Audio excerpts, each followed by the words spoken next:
Hello everyone, আসসালামু আলাইকুম। Welcome to Maria's kitchen. আজকে আমি আপনাদেরকে দেখাবো ডিম আলুর ঝোল। এটা অনেকে অনেকভাবে রান্না করে থাকে। আমি কিভাবে রান্না করি তা আজকে আপনাদের সাথে রেসিপিটা শেয়ার করব। তো আমি চুলায় একটি প্যান বসিয়ে দিলাম। এখানে আমি দিয়ে দিচ্ছি 1 টেবিল চামচের মতো সয়াবিন তেল। এরপর আমি দিচ্ছি এখানে হাফ চা চামচ লবণ, হাফ চা চামচ হলুদের গুঁড়ো। এখানে আমি 4টে সিদ্ধ ডিম করে নিয়েছি। এখন আমি এগুলোকে একটু তেলে ভেজে নেব।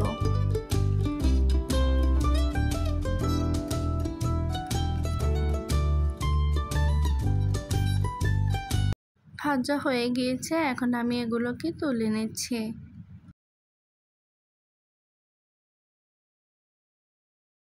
ডিম ভাজার যে তেলটা ছিল সেখানে আমি এখন দিয়ে দিচ্ছি 1 চা চামচের মতো জিরা। এতে সুন্দর একটা ফ্লেভার আসবে। এগুলাকে আমি একটু নেড়ে নিয়ে ভেজে নিচ্ছি। এখন আমি দিয়ে দিব এখানে 1 কাপ পরিমাণ পেঁয়াজ কুচি দিয়ে দিচ্ছি। ফালি করা 5 থেকে 6টা কাঁচামরিচ দিয়ে দিচ্ছি। এখন আমি এগুলোকে একটু নেড়ে চেড়ে ভেজে নেব।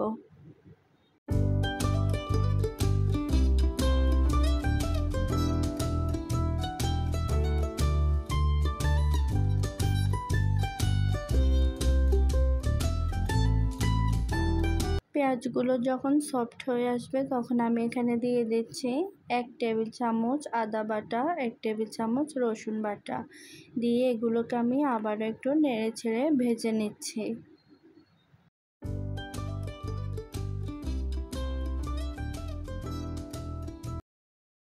ভাজা হয়ে গিয়েছে, এখন আমি এখানে হাফ কাপ পরিমাণ পানি দিয়ে দিচ্ছি, এতে করে যেন মশলাটা পুড়ে না যায় সেজন্য।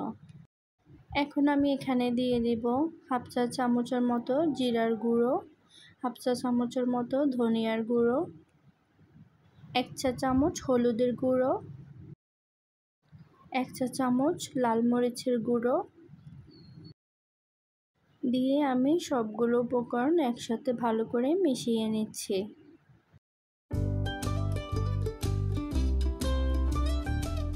মশলাগুলো একটু কষিয়ে নেওয়ার পরে আমি এখানে কেটে নেওয়া আলুগুলো দিয়ে দিচ্ছি। আমি এভাবে টুকরো টুকরো করে আলুগুলোকে সাইজ করে নিয়েছি, আপনারা আপনাদের পছন্দ মতো কেটে নিতে পারেন।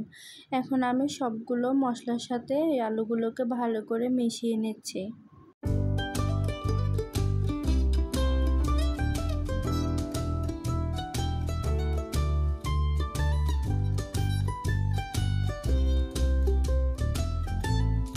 মেশানো হয়ে গিয়েছে, এখন আমি এখানে হাফ কাপ পরিমাণ পানি দিয়ে দিয়েছি। দিয়ে আমি এগুলোকে 5 মিনিটের জন্য একটা ঢাকনা দিয়ে ঢেকে কষিয়ে নিচ্ছি। 5 মিনিট হয়ে গিয়েছে, এখন আমি ঢাকনাটা সরিয়ে এগুলোকে আবার একটু নেড়ে ছেড়ে মিশিয়ে নিচ্ছি। এরপর আমি এখানে 2 কাপ পরিমাণ পানি দিয়ে দিচ্ছি। দিয়ে এখানে আমি আগে থেকে ভেজে রাখা ডিমগুলো দিয়ে দিচ্ছি। দিয়ে একটা ঢাকনা দিয়ে আমি প্রায় 7 থেকে 8 মিনিট অপেক্ষা করব তরকারিটা পুরোপুরি রান্না হওয়ার জন্য।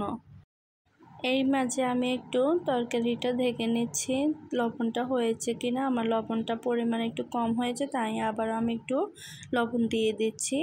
দিয়ে আমি এগুলোকে আবারও একটা ঢাকনার সাহায্যে প্রায় 2 থেকে 3 মিনিটের জন্য অপেক্ষা করব। তো 2 থেকে 3 মিনিট হয়ে গিয়েছে, এখন আমি দেখে নিচ্ছি আমার তরকারিটা কিন্তু পুরোপুরি হয়ে গিয়েছে।